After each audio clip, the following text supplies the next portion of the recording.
골라 터는 재미가 있다. 비욘드 리포트 주간 전망대입니다. 오늘도 금융시장의 핫한 아이템들을 리포트 밖의 얘기까지 탈탈 한번 털어보겠습니다.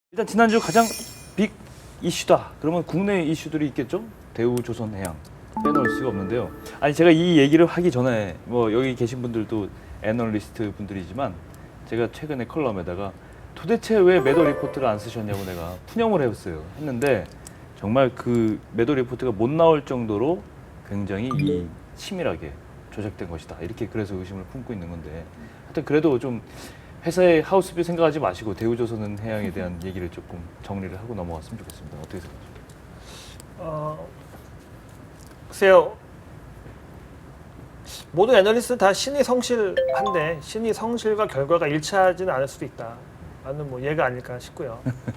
그리고 뭐 이런 이야기는 있었습니다. 이 수주 산업인데 네. 너무 저가 수주 해온 게 아니냐. 그래서 수주를 많이 해와서 만들어낸 배가 이 야드에 많이 쌓여 있으니까 되게 좋아요 했는데 그거와 채살성과는 좀 별개 문제였던 거 아니냐. 그래서 이제 의심의 눈초리는 대우조선해양을 넘어서 다른 이제 조선사까지 넘어간 건데요. 작년에 현대중공업 같은 경우에는 한 3조 정도 부실을 덜어내면서 그렇죠.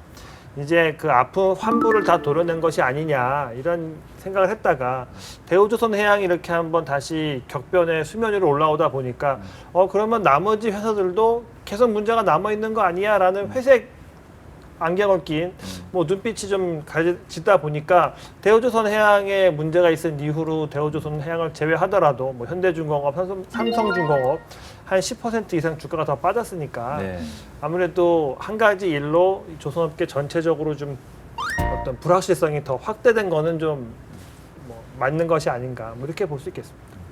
근데 제가 뭐 그렇지 않게 생각하면 그렇지만 이 주기상으로 이제 조선업종에 약간 이제 꺼질 만큼 꺼져서 다시 이제 바닥을 치고 올라오는 시점이 됐을 때 이런 얘기가 좀 나오는 게 좀 안타깝다 생각이 드는데 환경은 좋은 거 아닙니까? 지금 철강 가격이라든가 환율이라든가 이런 거 봤을 때 그죠?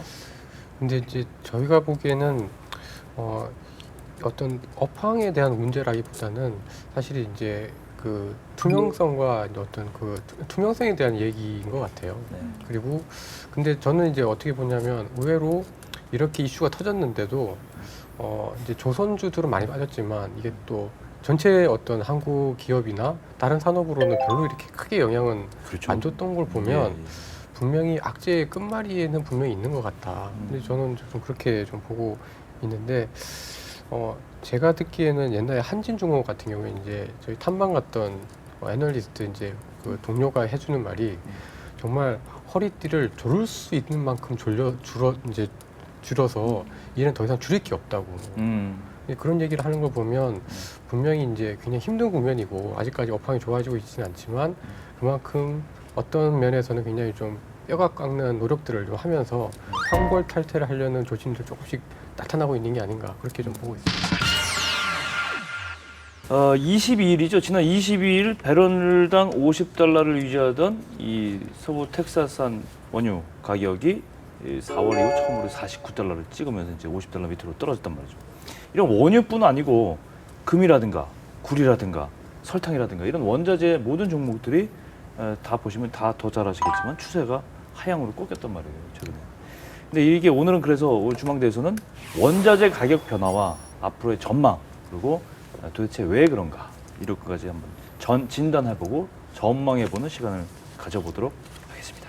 블룸버그의 그 커머더티 인덱스 원자재 지수가 있잖아요. 여기엔 이제 바스켓 22가지 이제 원자재로 구성된 바스켓인데 일단 그 지수가 상당히 많이 빠졌더라고요 보니까. 그 지수 자체는 추세는 어떻습니까? 지금?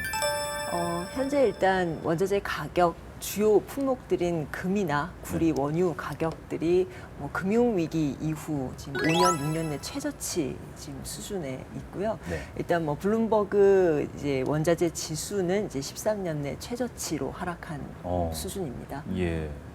일단 그렇다는 얘기는 이제 추세적으로 그렇다라는 얘기고 전 종목들이 다 지금 거의 대부분이 그러고 있는데 일단 국내외 언론 기사들을 살펴봐도 연내 미국 기준금리 인상 가능성, 뭐 그에 따른 강달러 지속, 뭐 이런 것들이 원자재 하락의 가장 직접적인 요인이다 이렇게 되고 있는데 사실 원자재 시장에 원자재별로 비철금속이라든가 농산물이라든가 이렇게 배경들이 다 다른데 전체적으로 떨어지고 있다는 게 상당히 좀 약간 저는 약간 의아하다라는 생각을 했어요. 이게 그래서 이제 강달러나 이런 쪽에서 원인을 찾고 있는 거 아닌가요? 그런 것 같고요. 거기다가 이란 핵 협상이 나온 데다가 중국이 이제 금 보유량 발표하면서 약간 좀 그게 강하게 트리거를 한 것 같거든요. 물론 이렇게 뭐 빠질 여건들은 조성이 돼 있었는데 금 보유량 발표를 하면서 금값이 폭락을 하고 네. 전체적인 상품 가격 하락을 주도한 게 아닌가 저는 생각을 해보고 있거든요. 그렇죠.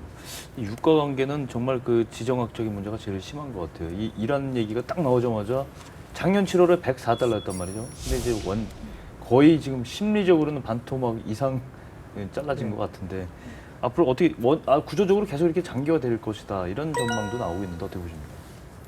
여담이지만 저희가 초등학교 다닐 때 기름은 앞으로 30년밖에 못 쓰니까 매장에 매장에 30년밖에 안 맞아요. 되니까 예. 아껴 써야 된다 그랬거든요. 예, 예. 제가 작년에 어떤 다큐멘터리를 봤는데 이제 텍사스 대학 교수 나와서 이야기하는 것이 한 300년 더 쓸 수 있다는 거거든요.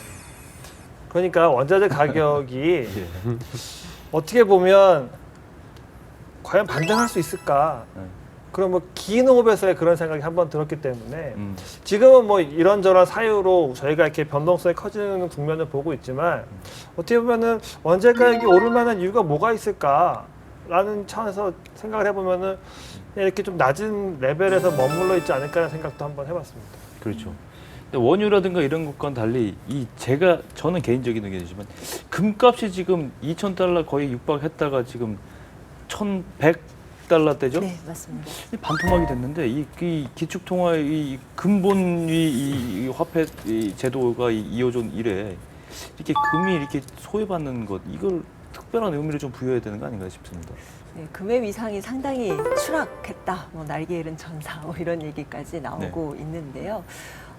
사실 이제 금 가격 하락의 주요 가장 큰 이유가 사실 이제 벤 버냉키 전 페드 의장이 이제 테이퍼링 얘기를 하면서 출구 전략에 대한 얘기를 하면서 사실 이제 금 가격에 대한 투자 매력도 상당히 좀 떨어졌던 부분이 있었습니다. 그렇죠. 그 이후에도 뭐 이제 현재도 페드 금리 인상과 이제 밑달러 강세라고 하는 측면이 일단 금 가격에 상당한 가격 하락 리스크로 좀 작용을 하고 있습니다. 네. 일단 그러면 일단 안전자산 선호도가 좀 약해졌다 이렇게 해석을 말을 좀 바꿔도 되는 거잖아요. 뭐 사실 금 이번 매도 이전에는 이제 독일 국채가 숏 매도를 한번 크게 좀 출렁였고 그 이후엔 또 중국 증시가 이제 또 크게 하락한 부분에서 또 이제 이번 차례에는 이제 금 가격 하락을 했는데요. 아무래도 이제 전반적인 어떤 위험 자산 선호라고 하는 측면에서 어떤 국채 수익률 이런 부분이 상당히 좀 뭐 다시 반등하는 어떤 부분에서 그러니까 어떤 선호가 좀 낮아졌는 게 아닌가 싶습니다. 허영구님 혹시 개인 자산 운용에서 금 갖고 계신 거 있어요? 전혀 없습니다. 하신 거죠? 돌반지도 다 팔았습니다. 저도요. 어떻게 보세요? 금 가격에 대해서. 저는 그러니까 이제 조금 거시 경제 쪽으로 생각하면 한 두 가지 정도를 생각을 하고 있는데 첫 번째는 사실 연준이나 ECB가 돈을 많이 풀었잖아요. 네. 그러니까 사실 금 가격이 이제 인플레를 이제 어떤 대비를 한다라는 거를 감안을 하면 사실 금값이 빠진다라는 거는 인플레가 없다라는 얘기인 거고 그 얘기는 중앙은행의 양적 완화 정책에 대해서 사람들이 신뢰를 안 한다라고도 볼 수가 있는 측면이 하나가 있는 것 같고요. 그다음에 또 하나는 금리가 너무 낮아서 문제인 것 같기도 해요. 그러니까 금이라는 자산은 독특하게 뭐 쿠폰이 나오는 것도 아니고 배당을 주는 것도 아니고 오히려 보관을 하려면 보관료가 더 드는 자산이잖아요. 그렇죠. 근데 지금 금리가 너무 낮으면서 차라리 뭐 배당을 주는 주식이라든가 이런 쪽의 매력이 훨씬 더 커지고 있다라는 거죠. 그러니까 안전자산이라기보다는 당장 나한테 캐시를 줄 수 있는 그런 금융자산으로 사람들이 이제 눈을 옮겨가는 과정에서 그다지 어떤 연준 정책에 대해서도 이렇게 신뢰를 하지 않고 그렇다라고 하면 금에 있는 돈을 빼서 예를 들면 배당이라든가 아니면은 잘 나가는 나스닥이라든가 이런 데 투자를 하는 거 아닌가 싶습니다. 그렇군요.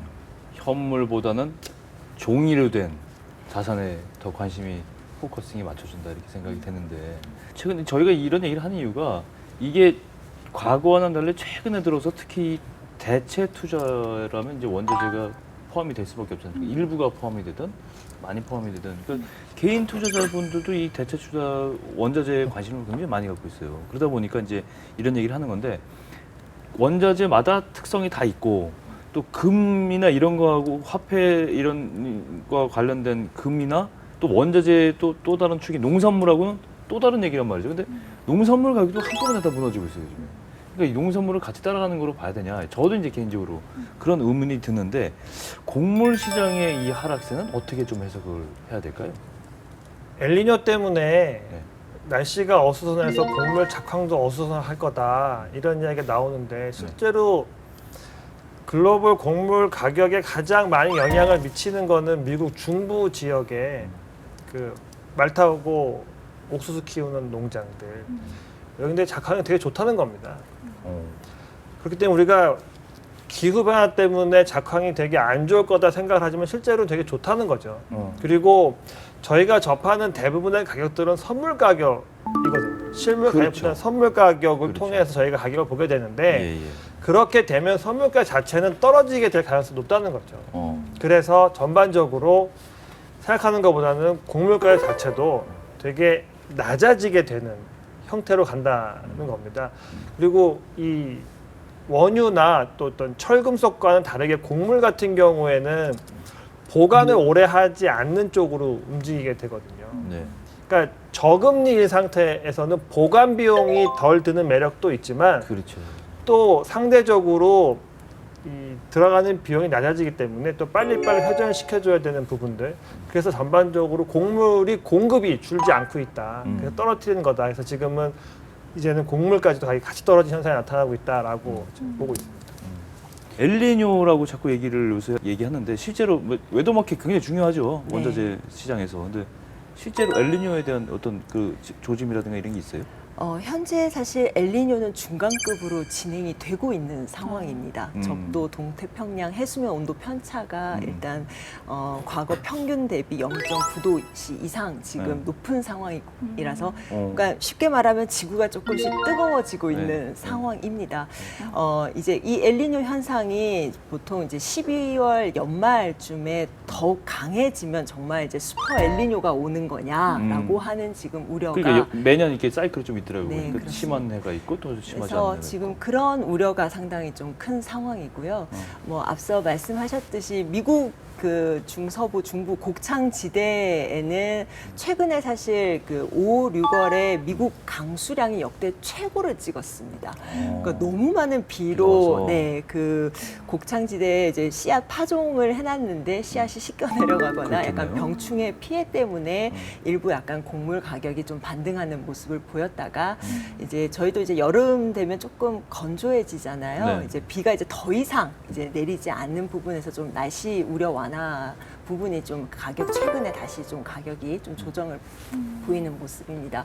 하지만 이제 엘니뇨 이슈는 아직 남아 있고요. 이게 점점 강해지게 되면은 한 차례 한 번 더 이 농산물 가격이 좀 크게 요동을 칠 수 있는 가능성, 리스크는 좀 남아 있다라고 판단합니다. 엘니뇨가 그 원래 발생한 지역이 칠레, 페루 그 앞바다 남미, 그렇죠. 남미잖아요. 네. 출장 한번 갔다 오세요. 아, 그래야 될 것 같아요. 네. 자, 그건 그렇고 이 더 우리 사실은 농산물보다 우리한테 중요한 게 또 이게 비철 아닙니까? 비철, 네. 구리, 네. 납, 아연, 주석, 알루미늄. 이 시장은 어떻게 봐야 됩니까? 이거는 거의 약간 또 경제 펀더멘털하고도 같이 가는 경향이 있죠. 네, 구리는 아마 이제 닥터 커퍼라고 해서 네. 그 경기에 상당히 민감한, 그렇죠. 그래서 특히나 또 중국 경기를 좀 대표하는 또 원자재 중에 하나인데 일단 중국 경제 성장률 둔화에 따라서 구리 가격도 지금 많이 하락한 상황이죠. 네.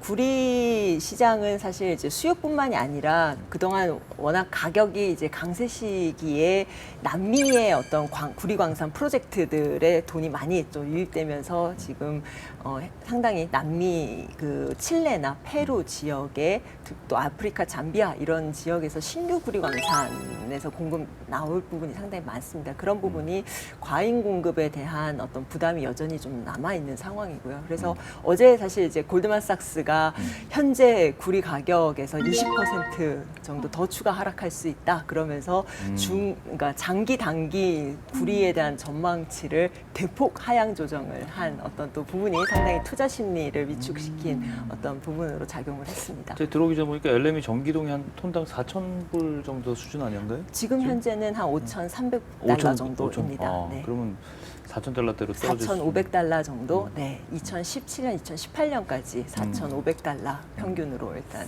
하향 조정을 했습니다. 한때는 8,000달러까지도 찍었었는데. 네, 10,000달러까지 사실 그죠, 네 그죠. 그렇습니다. 네. 어쨌건 이 그 비철에 대한 관심은 우리가 또 계속 가지고 있어야 될 문제고, 이 얘기하다 보니까 이제 원자재 통화 얘기를 또 안 할 수가 없는데, 제가 좀 잘 모르는 부분이라서 근데 원자재 통화는 호주 달러, 뉴질랜드 달러 네, 또 뭐가 브라질 있을까요? 헤알, 멕시코 페소 뭐 이런 캐나다 달러 이런 캐나다 캐나다 달러까지. 예. 아, 그렇군요. 이 원자재 시장에 따라서 이 원자재 관련 통화들의 움직임 이런 것들도 한번 또 예. 짚어봐야 될 부분 아닌가요? 예, 맞습니다. 일단 제가 상품 통화들의 올해 연초부터 그리고 이제 7월 이후 그 통화 절상률을 정리를 한 건데요. 이게 다 0 이하에 있습니다. 그래서 이게 멕시코 페소인데 네. 멕시코 페소는 사실 보니까 그 주요 그러니까 통화들 중에 올해 그 가장 절하율이 높은 그런 통화더라고요. 그리고 보시면 호주 달러나 뭐 캐나다 달러, 브라질 헤알 대부분의 상품 통화들이 약세 압력을 좀 받고 있습니다. 특히 뉴질랜드는 이제 22일에 그 기준금리를 인하했고요. 호주도 뭐 올해 2번 인하를 했는데 뭐 의사록에 따르면 추가 뭐 호주 달러가 더 약한 게 좋다. 추가 인하 가능성이 좀 나타나고 있는 상황이고 뭐 이렇게 뭐 상품 가격이 더 하락을 한다면 이들 통화들은 뭐 약세 압력을 좀 받을 수 있을 것 같고요. 그리고 그나마 금리 인하를 할 수 있는 나라들은 여건이 나은 편인데 뭐 브라질 같은 경우는 경기가 안 좋은데도 물가 부담이 있으면 이제 금리 인하도 못하고 경기 여건이 더 이제 그 회복되기 좀 어려운 상황이기 때문에 좀 그 전망들도 좀 비관적인 상황입니다. 그렇군요. 호주 달러 좀 보셨어요 최근에? 조금 잊어버리고 있어요. 어떻게 보십니까? 원자재 통화들의 움직임에 대해서. 뭐 말씀하셨던 것처럼 이 원자재를 파는 나라가 원자재 가격이 결국 뭐 달러 강세 때문에 원자재가 가격이 떨어지고 원자재 가격이 떨어지다 보니까는 원자재 수출하는 나라는 더 교육 조건이 악화되고 그렇죠. 그러면 그 나라 통화는 또 떨어져야 되고 네. 경기를 살리려고 보니까 금리는 또 낮춰야 되고 한 번 악순환 고리가 물려버리면 그냥 끝도 없이 계속 그쪽으로 밀려내려가는 성향이 있기 때문에 그렇죠. 지금 관점에서 보면은 그런 원자재를 수출하는 나라들의 통화는 더 약세로 간다고 보는 게 더 합리적인 판단이다. 그래서 그 나라 통화들은 지금보다는 더 떨어질 가능성이 높다. 이렇게 보고 있습니다. 사실 달러의 입장에서도요. 뭐 달러가 저는 앞으로 더 강세로 꽤 오랜 기간 갈 거라고 생각을 하는데 뭐 금리 차이, 통화 정책 차이도 있겠지만은 일단 경기 여건을 봤을 때 미국이 지금 제일 그래도 괜찮을 것 같고 사실 뭐 중국 같은 경우는 좀 회복 기미가 없는 데다가 특히 이렇게 상품을 팔아서 먹고 사는 나라들의 경기 여건이 앞으로 더 나빠질 수밖에 없기 때문에 달러 강세 때문에 상품 가격은 빠지고 이들 경기는 안 좋아지고 상대적으로 미국 경기는 더 좋아 보이고 그래서 이 고리가 중요한 그 트리거가 없으면 이렇게 쉽게 깨지기는 좀 어려운 상황인 것 같아요. 그래서 당분간 좀 물론 중간중간 조정은 있겠지만은 이런 흐름이 좀 이어질 가능성이 높다고 보여져요. 호주 같은 경우는 제가 최근에 이제 재정 문제를 안 봤는데 호주가 이렇게 되면 재정 문제가 좀 위험할 수도 이런 얘기도 들어보셨어요? 근데 이제 호주가 그나마 갖고 있는 장점 중에 하나가 그나마 다른 유럽과 같은 여러 선진국들에 비하면 GDP 대비 정부 부채 비율은 비교적 낮은 편입니다. 근데 이제 호주의 문제는 한국처럼 가계부채 문제죠. 아마 전 세계에서 가장 GDP 대비 가계부채 비율이 높은 나라 중에 하나일 겁니다.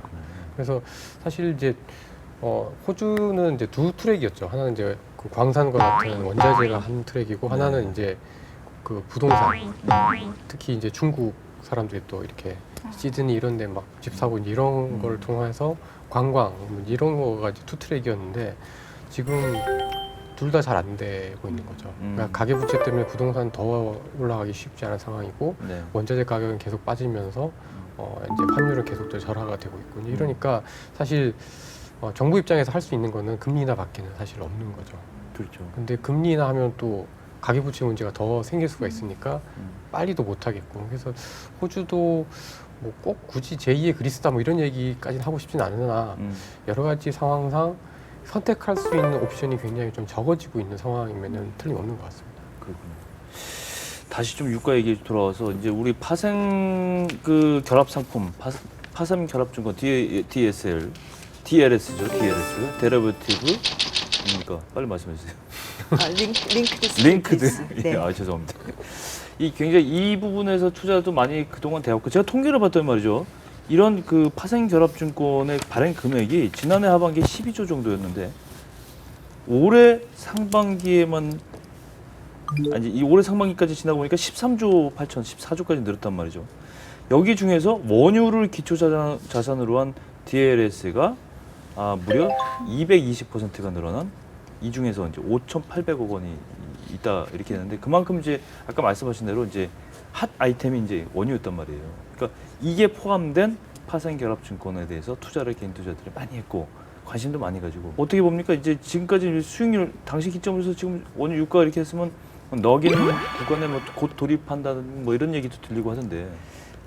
사실 유가가 지금 급락한 지 이제 지난해 7월부터 이제 100달러에서 지금 한 50달러 지금 더 언더로 떨어져 있는 상황인데 네. 사실 짧은 기간에 그렇게 가격 변동성이 상당히 커진 부분에서 아마 작년 이전에 그런 이제 파생 결합 상품에 가입하신 기존 고객들은 상당히 쓰라리면서 손실에 그랬을 대한 것 같아요. 부분을 예. 네, 겪었을 테고요. 사실 이제 유가가 상당히 크게 이제 급락을 한 상황에서 올해 연초만 하더라도 이제 40달러대 레벨에서 들어간 고객들 같은 경우는 아직은 사실은 낙인 베리어 수준에 이르기까지는 아직 한참 좀 남은 부분이 있어서 신규 고객들한테는 상당히 조금 유리했던 게 아닌가 싶습니다. 당연히 낮을 때 들어오신 분들이 네. 좀 더 유리한 네. 상황은 되는데 지금 뭐 전망치 뭐 20달러대로 간다는 극단적인 전망도 나오는데 그렇게 되면 이건 장담할 수가 없는 또. 아니 그렇게 되면은 DLS는 낚인 될 겁니다. 네. 뭐 말씀하셨던 것처럼 40불, 50불대 들어왔으니까 일반적으로 DLS에 낚인 떨어지는 하락 퍼센트를 낚인이라고 하고 그 포인트를 배리어라고 하는데 예. 낚인 배리어는 보통 한 작게 40%, 아, 넓게는 50% 정도 주니까 40불에 들어가신 분들은 한 22불, 20달러면 위험 수준이고 50달러에 들어가신 분들은 한 25달러, 27달러가 위험 수준이니까 아직은 뭐 폭이 있다. 하지만 만기가 한 3년 될 테니까 뭐 그 과정 어떻게 될지 모르겠지만 지금 시점에 유가가 반토막 날 거냐라 봤을 때는 그냥 합리적으로 생각했을 때 반토막 아닐 것 같다. 이런 생각이 들면은 뭐 아직까지는 안정적인 여유는 레벨에, 있는데, 예, 그죠? 한 6천억 원 정도는 안정적인 상황에 있다 볼 수 있겠습니다. 어디 하우스에서 그 문의하시는 커스터머도 많죠. 예, 저희는 또 원자재 담당을 하고 분석을 하고 있으니까 더 빠질 것 같냐 다시 또 관심이 좀 많아지시는 것 같아요. 그래서 좀 여쭤봤어요 원자재 하시는 분한테도 가능성이 없지는 않다고 그때 얘기하시는. 그러네요. 근데 제가 지난 한 2월에 미국 텍사스 그 유전 쪽에 좀 탐방을 갔었는데요. 그러셨군요. 그때 한참 이제 시티은행에서 이제 유가가 20달러 갈 수 있다라는 리포트를 내서 상당히 좀 이슈가 됐었죠. 그리고 그때만 하더라도 유가가 한참 하락하고 있으니까 정말 끝도 모르게 떨어질 것 같은 공포가 있었는데 이제 그런 이제 석유 개발 업체에 정말 유가가 20달러 가겠습니까? 라는 질문에 이런 또 대답을 하더라고요. 그 자기들 어쩌면 석유 개발을 하는 그 오일이 사실 어디 없어지는 건 아니고 저 땅 속에 있다. 그렇죠. 그런데 그 오일은 곧 캐시, 현금이다. 굳이 20달러에서 퍼올려서 판매를 하느니 나 같으면 약간 생산을 중단을 했다가 40달러 올라 이제 반등을 하면 그때 판매를 하는 게 더 나은 전략인 것 같다라고 하는 얘기를 들어서 저는 이제 유가가 그때 이제 40달러대가 거의 이제 수급적으로 설명 가능한 그러니까 바닥이다라고 좀 긍정적으로 좀 접근을 했고요. 사실 그 캐나다 오일샌드가 세계 원유 시장에서 가장 비싸게, 그러니까 오퍼레이팅 캐시 코스트라고 하는 순수 생산 원가가 한 배럴당 35달러 정도입니다. 그 수준에 가면은 그냥 사실 뚜껑을 닫고 그렇죠. 생산을 할 수가 없는 수준이고요. 뭐 셰일 오일 같은 경우는 한 25달러 정도 수준이다라고 보기 때문에 원래 이제 시티은행에서도 20달러 가는 거 아니냐라고 그때 주장을 한 바였는데, 이제 인더스트리에서 산업에서 바라보는 접근에서는 사실 그 가격에서는 도저히 뭐 생산은 가능하나 굳이 맞출 수가 판매를 없어요. 하지 않겠다라는 측면에서 조심스럽게는 일단 40달러대 이전에 일단 한번 확인했던 저점이지 않을까라고 좀 기대해 이란 봅니다. 이슈는 그러면 영향이 없을까요? 현재 이제 유가가 60달러에서 지금 50달러 아래로 떨어진 가장 큰 이유가 이제 이란 핵 협상 최종 타결되면서 사실 향후 이란 원유 공급에 대한 부담이 상당히 커졌습니다. 그래서 사실 유가 이번에 가격이 이제 근월물 위주로 가격 하락뿐만 아니라 전체 원유 포워드 커버 자체가 전부 다 하락을 했습니다. 그러니까 눈높이가 상당히 그렇죠. 좀 낮아졌다라는 측면이 어떤 수급적으로 가장 큰 특징이 되는데요. 뭐 가능성이 전혀 없는 건 그러니까 상당히 지금 이란 원유 공급에 따라서 사실 누가 도대체 그럼 그 원유를 줄이겠느냐. 근데 여전히 아무래도 비용이 높은 이제 셰일 어떤 오일 업체들이 네, 생산을 좀 줄여 나갈 가능성이라고 하는 부분에서는 일단 가격은 한 40달러대가 일단 하방 경직성을 띠지 않겠냐라고 보고 있습니다. 네. 전반적으로 지금 이제 하락 장세에 접어든 종목들이나 이 품목들에서 얘기를 했는데, 그러다 보니까 이제 솔직히 말해서 이제 하락에 베팅하는, 뭐 쉽게 얘기해서 숏에 베팅하는 뭐 선물 ETN 같은 상품들이 또 인기가 끌고 있는데, 저는 이게 과연 지금 이 마당에서 이 바닥이면 어떻게 해요? 그죠? 그런 어떤 딜레마가 있는데, 이런 시점에서는 어떻게 원자재 관련 투자에 대해 이런 뭐 그 숏에 투자하는 것도 어떻게 보세요? 뭐 사실 현재 어떤 가격 레벨에서 조금 더 추가 하락할 수 있는 리스크는 좀 남아 있기는 한데요. 사실 가격이 좀 더 하락하다 보니까 상당한 공포감이 지금 좀 조성이 돼 있는 부분입니다.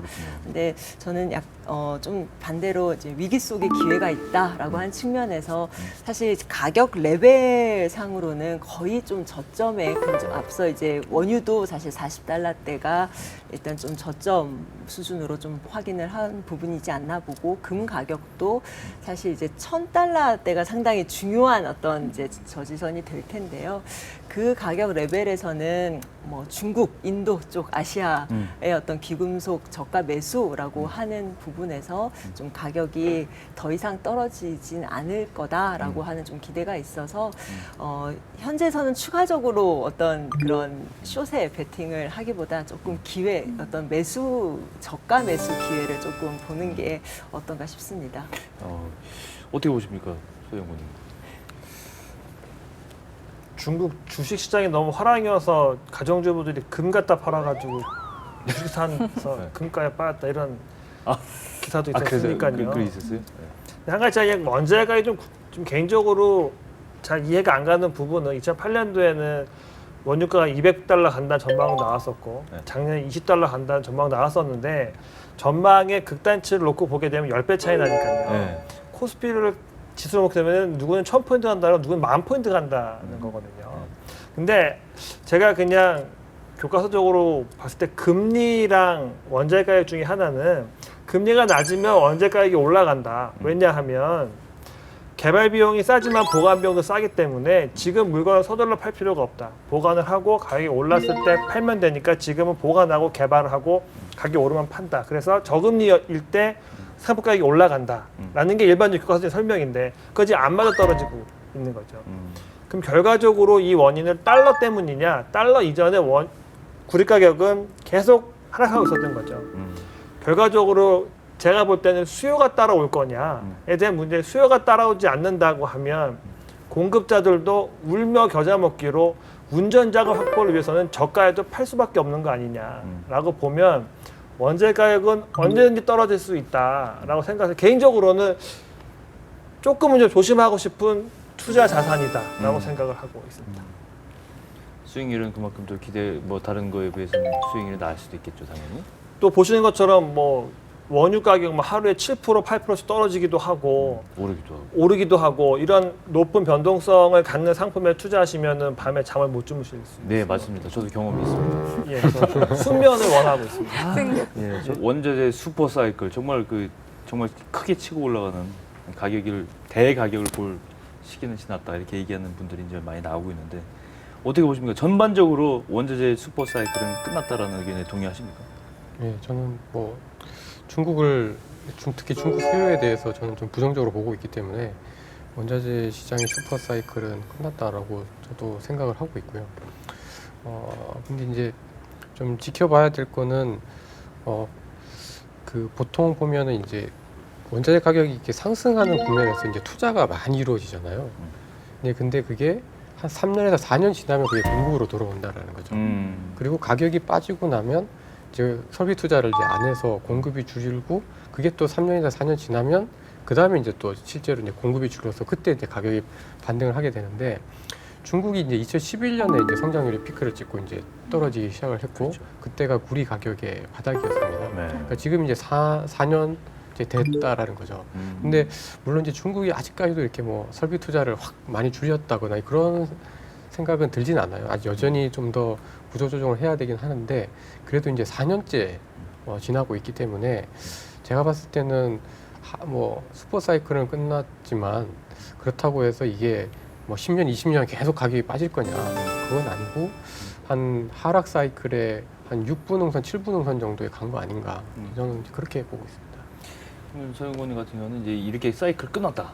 그러면 가장 먼저 닥칠 어떤 현상이라든가 이런 것들은 어떤 게 있을까요? 좀 생각할 수 있을까요? 사이클이 끝났다 그러면 이머징 투자는 좀 불편하다. 그렇겠군요, 진짜. 네, 대부분의 원자재 시장. 그냥 주식 관점에서 봐도 구리나 원유 가격 이렇게 흘러가는 궤적이랑 이 세계의 증시랑 이머징 증시의 상대 강도를 보게 되면 이머징 증시가 훨씬 낮은 수익률을 보여줍니다. 그러니까 여러 가지 이유가 있을 수 있을 텐데 그냥 표면적인 것만 놓고 봐도 원자재 가격이 떨어지는 구간에서 이머징 자산에 특히 주식의 수익률은 선진국이나 세계의 것에는 못 미치더라 라고 하면 일단 투자 관점에서는 이머징 증시에 대한 자산에 대한 매력도가 떨어지는 거는 가장 먼저 직면해야 될 불편함이 아닌가라는 생각이 들겠고요. 네. 하지만 유가가 못 오른다고 하면은 자동차를 타고 출퇴근하시는 분들 조금 더 좋은 여유가 있지 않을까. 그건 아주 아주 마음을 편안하게 해주는 상상이죠. 이 여담이지만 유가가 떨어져서 다 좋을 것 같다 생각하지만 조선업은 또 나쁘답니다. 왜냐하면 열 효율이 떨어지는 배들을 버리고 좋은 배를 가져와서 열 효율을 높여야 되는데 지금 같은 경우에는 그냥 안 좋은 효율의 배를 돌려도 맞는다는 거고요. 그래서 또 이런저런 또 장단점이 있지 않는가 하는 생각이 있습니다. 마지막으로 원자재 통화 예. 좀 비관적으로 봐야 될까요? 그렇게 되면? 아무래도 지금 달러 강세가 아직 추세에 있다는 차원에서 긍정적으로 보기는 어려울 것 같고요. 원자재 가격도 아까 커피 가격 얘기하셨는데 굳이 이런 큰 추세를 거스르면서 이렇게 베팅을 하는 게 저는 약간 부담스러울 것 같아요. 통화도 마찬가지고요. 그렇군요. 아쉽지만 일단 메인 토크는 오늘 여기서 마무리를 하고요. 웨이신 인사이드로 넘어가겠습니다.